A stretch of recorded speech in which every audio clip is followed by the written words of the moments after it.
ouais, Congo Promo TV, toujours en direct. Pour la Potonios Belgique, la Potonios. Ouais, Balobi Raf Ngindu, Congo Promo à suivre. Come on, Yambi.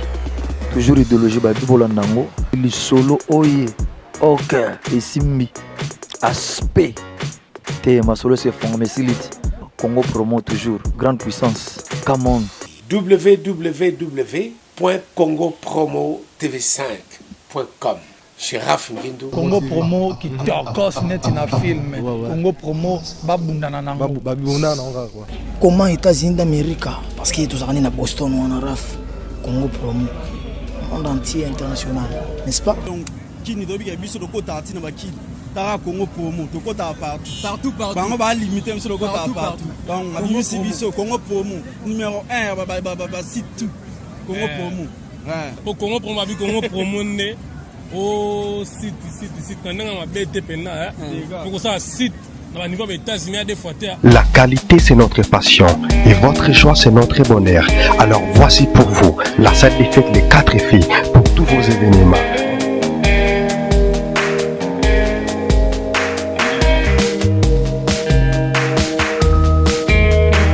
Salle des fêtes Les 4 filles pour tous vos événements.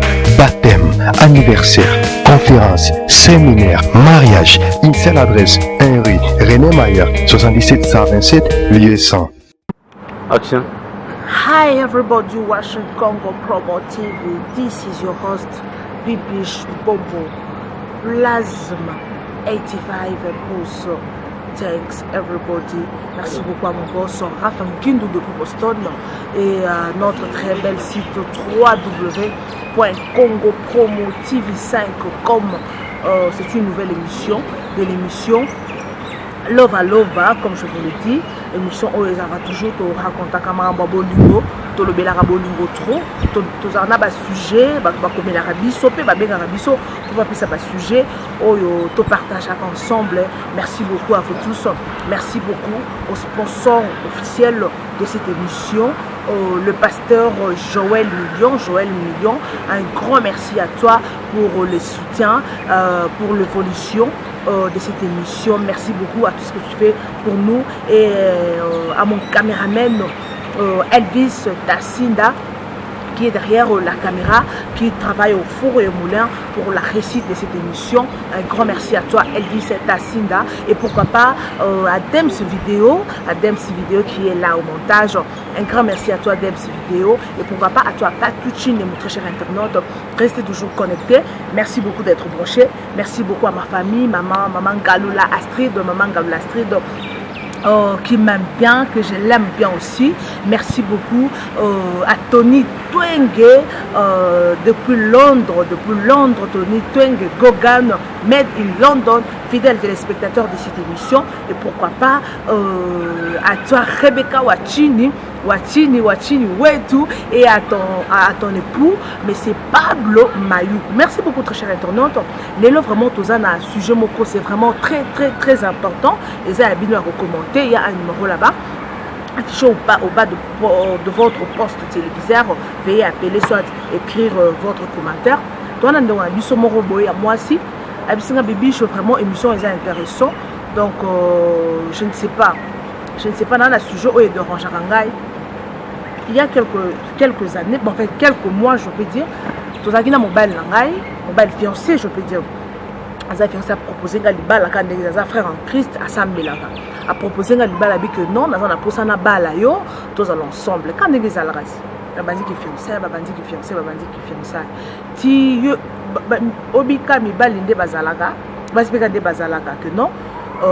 Mori bonga peut partager peu intimité en soi parce que bon en fait émission de biso auto le banano ils a son tabou donc ils a moins de 16 ans moins de 18 ans parce que auto le belara vraiment il faut appeler chaque chose à son nom donc toujours le belara vraiment ils a son pudeur les émissions moi quand le bala mikete donc il y a l'inka que non moi si azaki na posa que non va passer rapport sexuel avant le mariage. Baye banake ezalaka que non baye bani avec qui ton moi si nangai makasi na eza boy mobali nanga makasi na eza boy asalaka boy donc mobali bande ko s'occuper na nyonso mais que non va passer rapport sexuel frère alobi que non ngala ko sala ngote tito ko balana pour ceux qui na sali yango c'est un péché jamais na kosala ngo avant le mariage. Ah, ça na biso lobi, oh bon, je ne sais pas, hein? Je ne sais pas parce que aza mosala nzambe, ce que tosali yango eza lisumu, mais na supporter kaka après mariage, nde tokosala ngo. Nde tokosala ngo. Bon, il est arrivé que non, sœur na biso wana, basali pe mariage na frère, basali mariage, ba komi ensemble na kati ya ndako libala. Ah, ba komi na kati ya ndako libala, makambo pe salami. Mambo salami, sœur na biso wana lobi que non, dans la ministre ndenge eza boye vraiment ah tie mambo eza obeba. Donc papa na biso ane comment il fatigué. Ayebi et l'autre côté. Donc so ka bandi kaka ya liboso kaka boye bo comprendre bosa ja ba likolo ya liboso kaka boye. Papa zoko ka lisusu te. Azoko ka te sœur na biso wana. Donc à regretter. Abiso ki na yeba na balete. Abiso ko boye bisanga na sala ni. Parce que azoko ka te. Azoko ka te, je suis vraiment insatisfaite. Azoko ka te zaka que non so ki ka ya sali ka première coup, hein? Asali kaka esili azoko ka te ko satisfaire moi sabi que non. Ndena zabo na beli bala abi na biso to ke data pa ba médecin azo traitement aboye na ye ote na ko kene makambo wana te boye na bo oto lukata ata ba sel la zabe ba sambela abi te makambo ba sel la zabe ça ko yebisanga non ngana zabe na za satisfait na libala ko yebisanga mariage ko ba na à peine 2 mois toi na 2 mois ya mariage mais nazo ko kate je te dis nazo ko kate parce que to boyite azo s'occuper na ngai na nyonso azo sala nyonso po na ngai à s'occuper d'angai, à s'occuper d'agnos, je suis très bien, donc naza vraiment naza véhiculé, naza bien, à mon bel place à ma possibilité, mais ce qu'on a bête aux satisfaire en réalité, ce qu'on y est bisanga non nasa la nuit, ce qui n'a y est baka, parce que ngai, je ne sais pas, ngai mon bagne soit coûte en aïe que non bien ce qu'a proposé ngai, et ça non, il faut y bana avant le mariage. Parce que oh et que l'ukana déconner parce que baninge za ke do osali puis que non naza ta satisfait ata mukie mais eloko moko te soka ke non abandi donc na mona ka lokwa na osana nge eloko moko te siko yebisanga non to botité na osala nini en tout cas vraiment mais ka ko partager li solo na ngai pa bato bazola de biso vraiment ko tanga kombo na ngai te partager no kana ba point de vue abato mais ngai po na ngai na olinga na boma na ngai libala na luko mobali mususu parce que na mo mobali na tozano ne bana 2 mois ya mariage mobali aza alo satisfaire ngate ayebi loko moko te nazo biso to ke pa ba médecin aboyi siko yebisanga na sala na sala ninga na ko fana libala te mais na ebité na ko fana na même pas ba docteur to za mambo ya spiritualisme na ebité en tout cas vraiment souka la élection na biso eza yangwana bien mozola na biso partout dans tout le coin du monde na ebi que non Rebecca wa Chine en Allemagne azola ndangai yep a contribuer à peine émission oyo lova na ebi que bien na Patrick Mobicho na kati ya Paris hein, na contre maître Ladisson na kati ya Paris vraiment maître oh vraiment a simima solo ba combattant vraiment na kati ya Londres azola na émission oyo abenga biso pe apesa point de vue na ye Dadi Dembo ah Dadi Dembo pas na émission oh lova vraiment il est pas contribuer à trop vraiment na ba conseil na émission na biso abenga ka trop pour ko pesa point de vue na ye Dadi Dembo papa ba métier là Baba Métio, la mobile Mundele, elle a vraiment une mission Oyo. Et donc, à vous tous qui nous suivez, donc, qu'est-ce qu'on a l'émina tout na boule? Où ça le quoi appeler sujet na biso, où ça sous-thème na biso émission Oyo. Est-ce que, ils ont malamu, il y a aussi un rapport sexuel avant le mariage? C'est à vous de répondre. Ce qu'ils ont malamu, oui, c'est bien de le faire avant le mariage. Pourquoi? Pour me souvenir que nous ça la rapport sexuel avant le mariage pour toi yeba ni sintika ndeko na biso oyo donc ayeba quitter mobile asa bien na makambo nyonso mobile peut-être abandai ko bomba que non ayebi que non azana impuissant ce que non abala a récupérer non moi si par exemple moi si kitoko je faut dire a récupérer moi si ce qu'a récupérer moi si ne sikoyo moi ça taille ko découvrir que non azana impuissant moi si asala autrement exacté quelque part paix et ça bon Moto musu pas ko boya que noter to ko ça la rapport sexuel avant le mariage ou bien en fait to ko ça lango avant le mariage pour to yeba na déjà to yeba na maki bo kasité o ba maki bo kasité to yeba que non azama kasito azama kasité pour pas si musu ba linga na ba que non soki que non ata mobile azan ndenge mais to na point wana na côté ambeto vraiment azala satisfaire à 100%. C'est à vous de répondre. Est-ce que ezama lam ko ça la rapport sexuel avant le mariage? Si c'est bien pour commenter au petit point de vue parce que nous on a biso oya moi si azana kawa na vraiment zo déranger parce que toboité na couple et le repesa et force à libala et ça peut un côté à mettre tout le monde était mobile à rose à la bien mobile à rose à la tenue à s'occuper non d'ailleurs son mobile qui tôt quoi le bac bien mais mieux so bien ça gentil mais ce qu'on a point wana côté comme rendre souka ma solo na point wana na mettre est-ce que mobile a satisfaire yo en tout cas comme émission la monsieur à moins de 16 ans moins de 16 ans donc moi na muki ko na l'émission parce que toujours la vérité toujours la vérité parce que l'émission aux gens na bato bele balanda ngai ba benga ngai bibicho vraiment il faut bêta c'était ma bonne li solo o makambo émission o makambo bonne il faut bêta c'était pour tout monde ba couple belé ba panzana ko obité ke ba panzana ni o tout monde ba kamu susu que non moi si azana mbongo mobile azana mbongo belé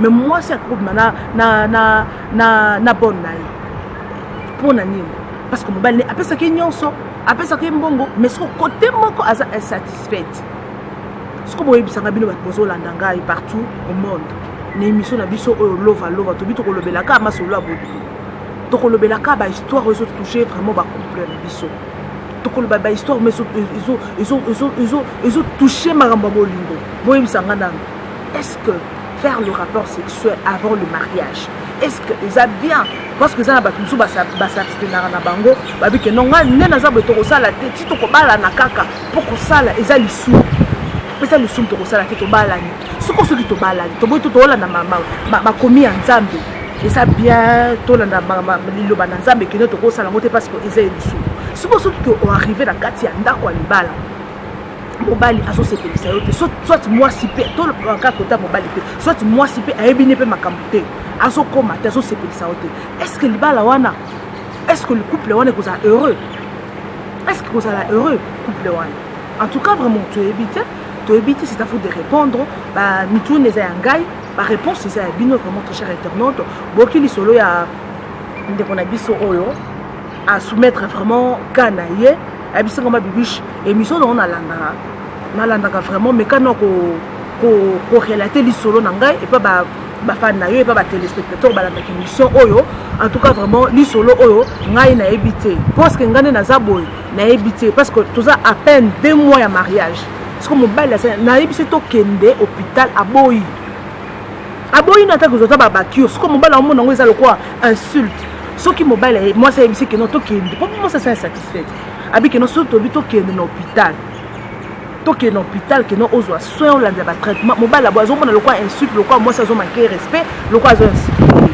alors moi ça que non moi je ne sais pas ce qu'on a ça parce que to bala ni kala mingi ce qu'on a ça là nga ce qu'on a insatisfait je vis nga mobimba wane ko lukana déconner abisika bichi bisa na sala nini mobali na bebisi aboyi na eko yoka nga alingi teke no soki na yebisi hôpital aboyi ni makamo ce qu'on yebisa na ça na divorce ponga na za nga presque ko divorcer po eloko pesa la libala eza pe makamo mbe o esa ka pe libala vivre eza makamo mbe ce qu'on a za insatisfait na relien voiture na pour to boy te sentiment pesa là il faut pour ça sentiment donc aux amis tout kana tamboli nango mbongo na zola tabi manga mnyonso siko na kati ya côté ya mbé non c'est insatisfait et simbata et puis chez bisanga nano en tout cas na za pour ça ba commentaire il y a bateau baso na biso partout au monde dans tous les coins de la capitale. Merci beaucoup très chers internautes, c'est à vous de commenter bobenga oza pour ça ko benga pour ça point de vue na yo par rapport à l'émission na biso par rapport à sujet na biso au bengi soit au commenter donc question eza moko ndeko na biso a aussi d'après conseil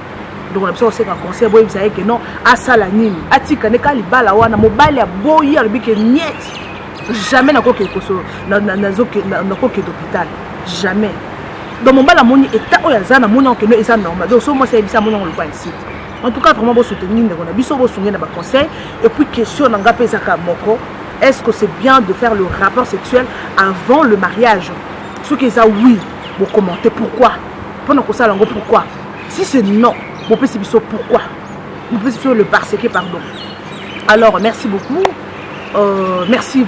très chers internautes c'est déjà la fin de l'émission babi émission na biso et la raté et la raté donc on a bateau balanda kango vraiment on peut savoir point de vue na bino babi moins de 16 ans babi pourquoi rapport sexuel pourquoi pas toko salango avant le mariage toko salango avant le mariage mobile mususu ko ya te moi sina lingi yo mobile na ngai oza mo siki toko boy na boy toko sala tinga makambo na sala rango te OK we ko boy fatigué soit moi si mususu mutu mususu pe boko kende pe bo s'abstenir pe avant le mariage et après boké boye normal moi ça c'est normal mon bal azana en peu normal alors c'est à vous de commenter biso na biso vraiment ça va point de vue na bino bato Yolanda biso partout bijou meta na kati ya France babi VIP Olanda opesa biso point de vue na yo nana lolonga babi Miss Elios na biso vraiment naka c'est Belgique nana lolonga fidèle téléspectatrice de cette émission et pourquoi pas à toi Nanette Soki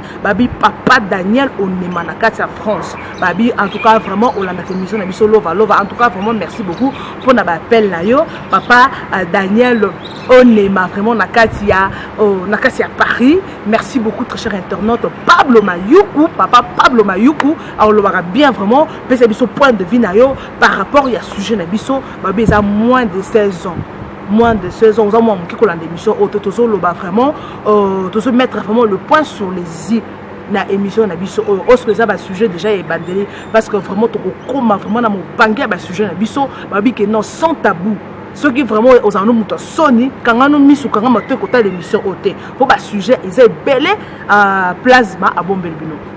Merci beaucoup, je suis déjà à la fin de mon émission. Merci beaucoup à tout le monde, à tous mes fans qui m'aiment bien. Moi aussi, je vous aime bien.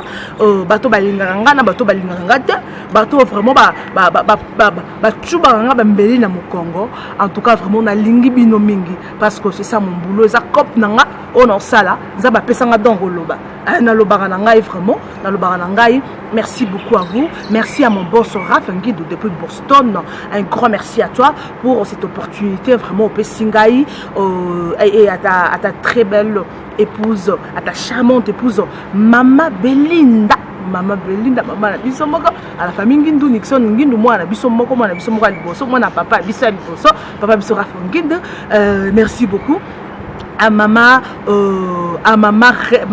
Marie Mwamba na kasi Allemagne ba o ba vraiment ba soutenir la BBC Mbombo qui est bosso ba soutenir l'émission Oyo Lova merci beaucoup à papa Daniel Onema Rebecca Wachini de London Rebecca Wachini na kasi ya Allemagne moi c'est à papa Pablo Mayuku ba bi que non ba soutenir l'émission Oyo à Jonas merci beaucoup à toi à Chloé Mayuku merci beaucoup à Nanette Soki, merci beaucoup à toi,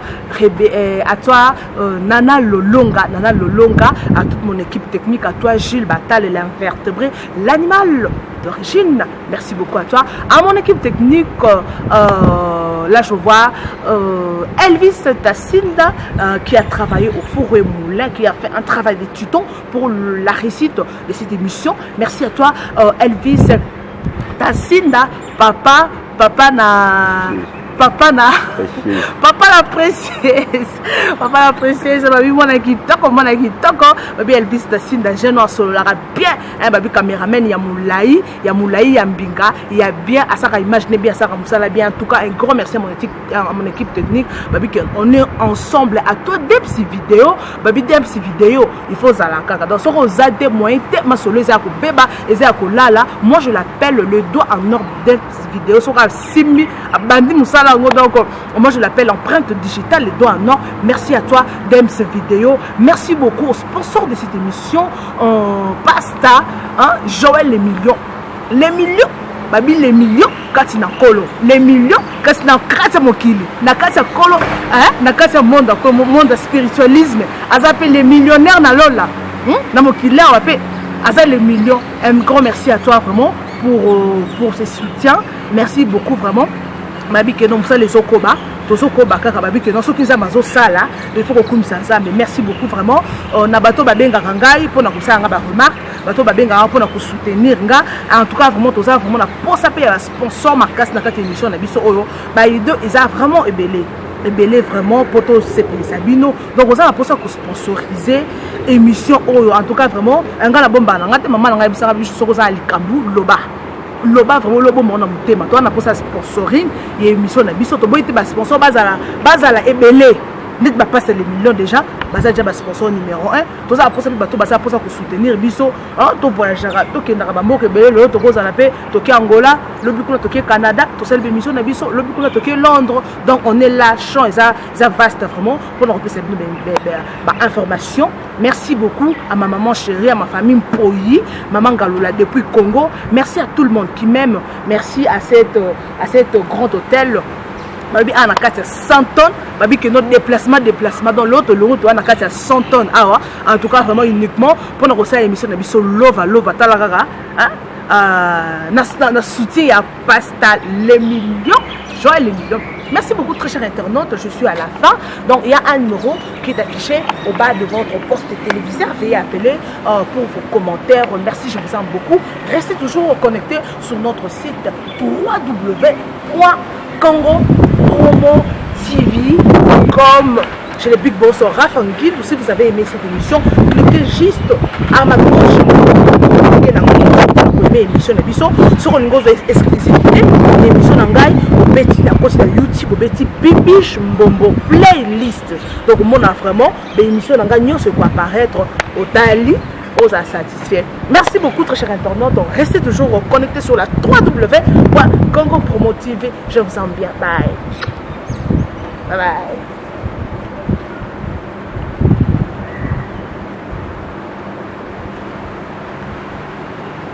Ouais, Congo Promo TV, toujours en direct. Bolanda, la Portonios Belgique, la Portonios. Ouais, balobi Raf Ngindu, Congo Promo à suivre. Kamon Yambi. Toujours idéologie, babi Bolandango. Le solo, oye, ok, et simbi. Aspect. Ma solo c'est fond, mais c'est lit. Congo Promo toujours, grande puissance. Kamon. www.congopromotv5.com. Chez Raf Ngindu. Congo Promo qui tokos net na film. Congo Promo babundana nango. Babundana nango quoi. Comment États-Unis d'Amérique parce que tous à Boston on a Raf Congo Promo monde entier international, n'est-ce pas? Donc qui ni dobi biso de kota tina bakidi. Tara Congo Promo to kota partout. Bango ba limiter biso de kota partout. Donc on a biso Congo Promo numéro 1 ba site tout. Congo Promo. Ouais. Pour Congo Promo abi Congo Promo né. Oh, site,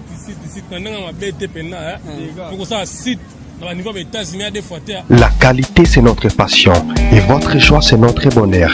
Alors voici pour vous la salle des fêtes Les 4 filles pour tous vos événements.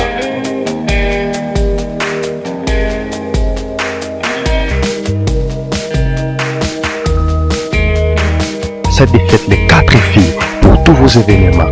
Baptême, anniversaire, conférence, séminaire, mariage. Une seule adresse, 1 rue René Mayer, 77 127, lieu 100.